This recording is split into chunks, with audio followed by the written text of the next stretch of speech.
Hello and welcome. I'm Li Ge, a product designer from PICO Design team. Hi, I'm Rongxuan, a human-computer interaction designer from PICO Design team. We're going to show you how to design experiences and interaction for PICO OS 6. In this section, I will introduce how we design applications in PICO XR. In XR, users can browse information and interact within a borderless space. They can freely create and use new spaces.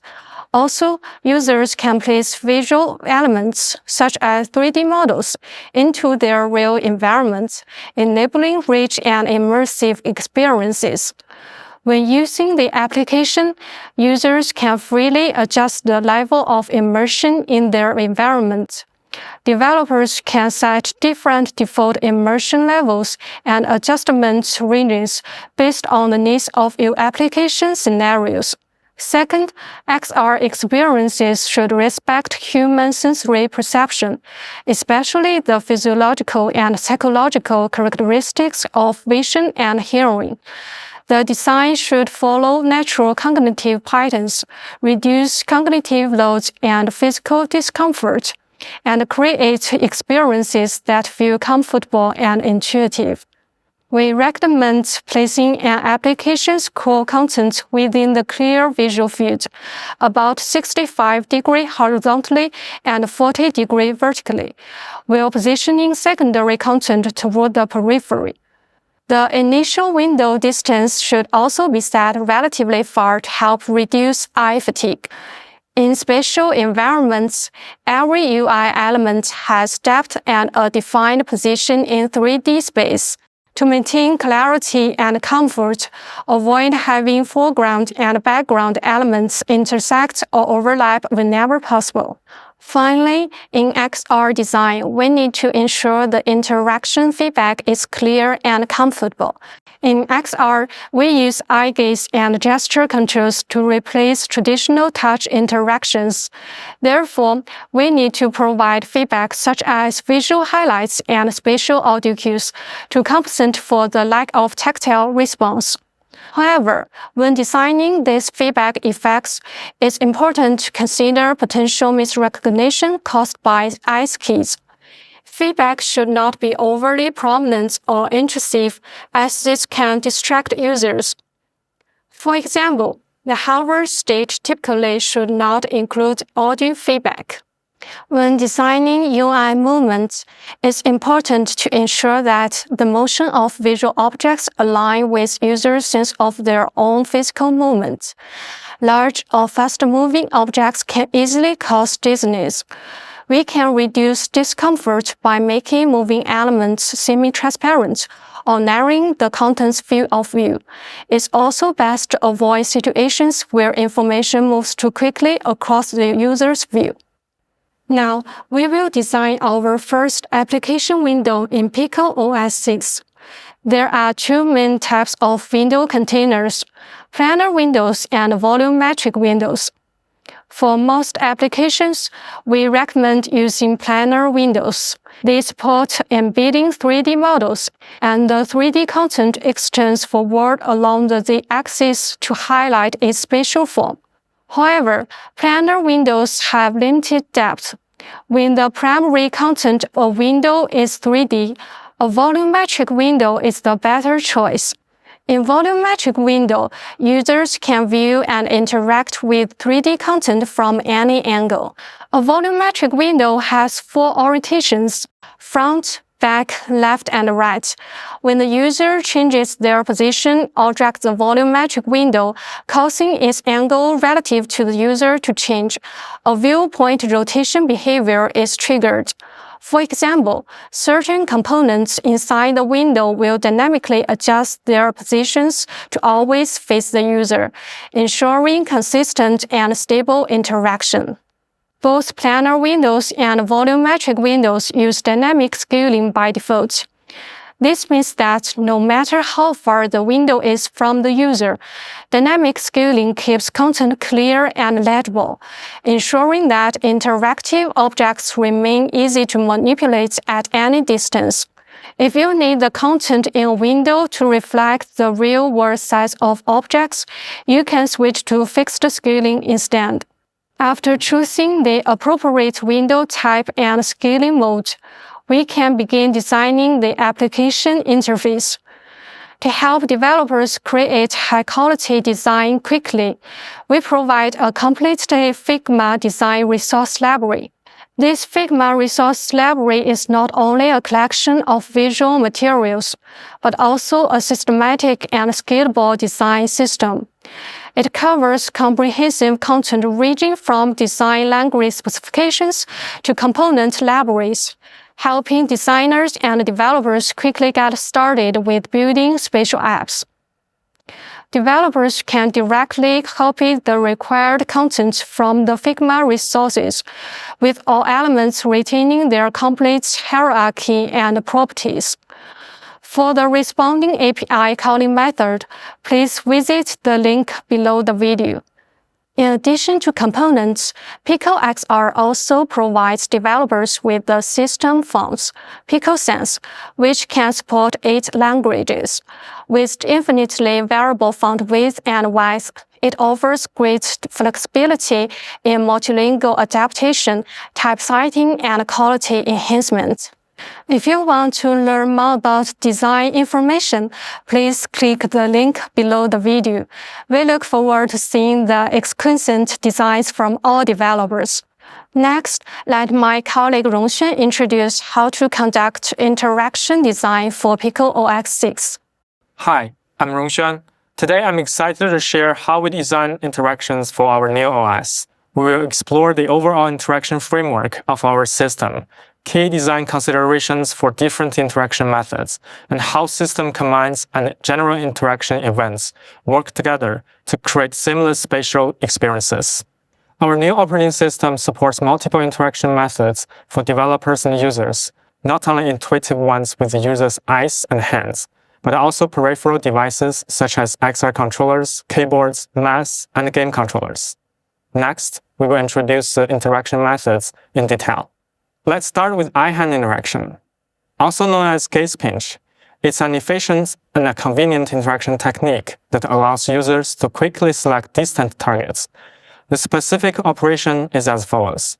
Use eye gaze to navigate and identify the target. Pinch with the index finger and thumb to trigger the interaction with the target.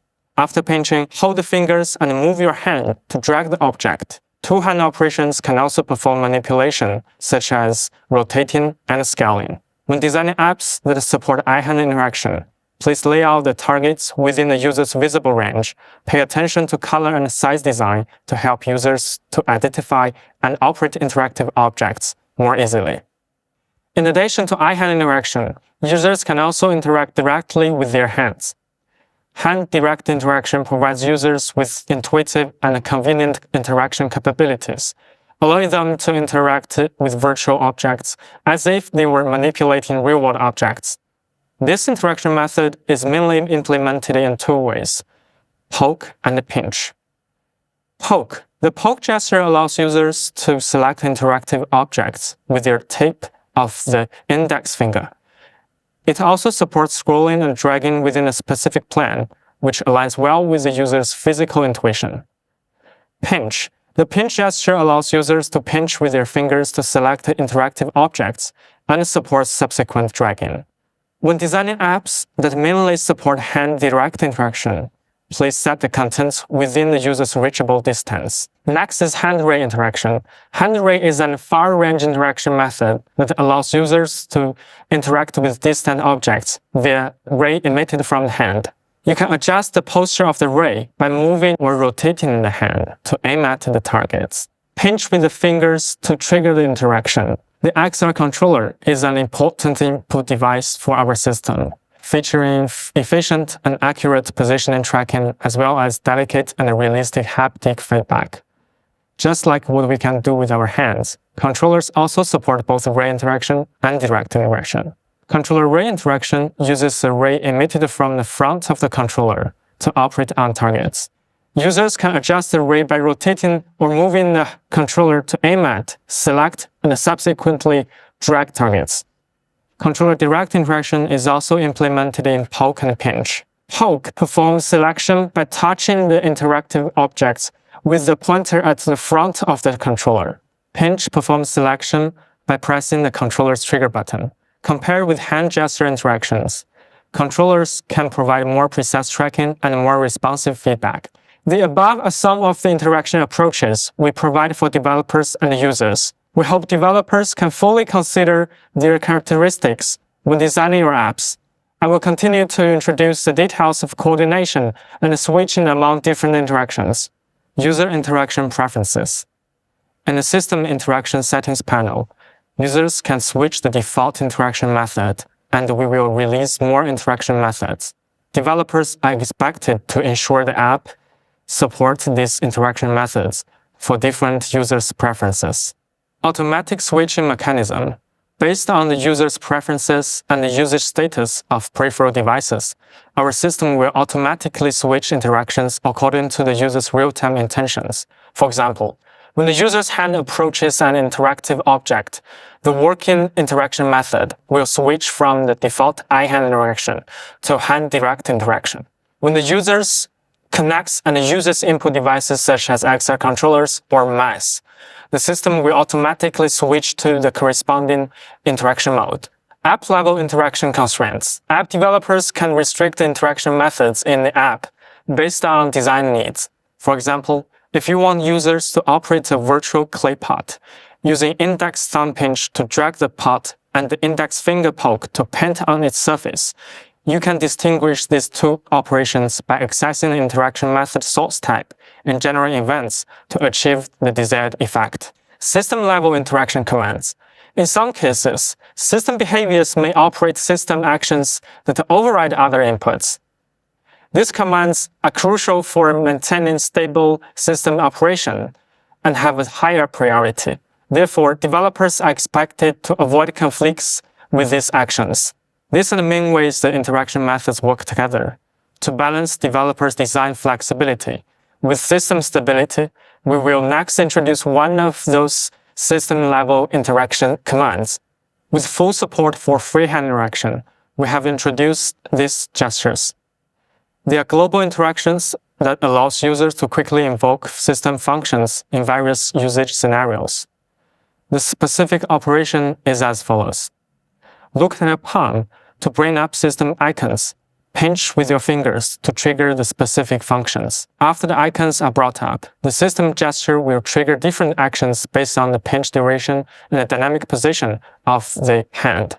Therefore, we strongly recommend avoiding custom hand gestures similar to system commands to make sure there are no severe conflicts between the apps and the system.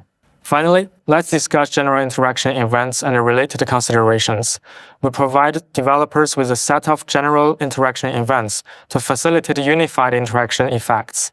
Hover occurs when the user's gaze, hand, or pointer lingers on an interactive object. No actual operation is performed, but feedback effects are provided for the users to have enough anticipation. For privacy protection, we currently do not provide specific position about the user's gaze point. We will provide a default hover effect for general UI components, and you can achieve some custom effects through configurations. Tap is the most basic confirmation interaction in our OS, similar to clicking on the traditional screen, triggered by a quick finger pinch, a single poke, or a hit of the controller button. Please pay attention to the valid time duration and the spatial range of the operation to avoid confusion with other events like LongPress or drag.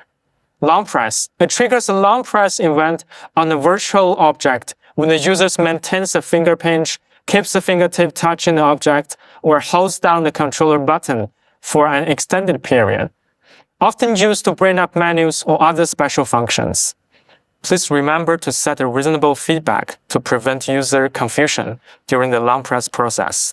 Drag is triggered after the user pinches with fingers, touches on the object, or presses the controller button, then maintains the contact with the interactive object and moves the hand or controller.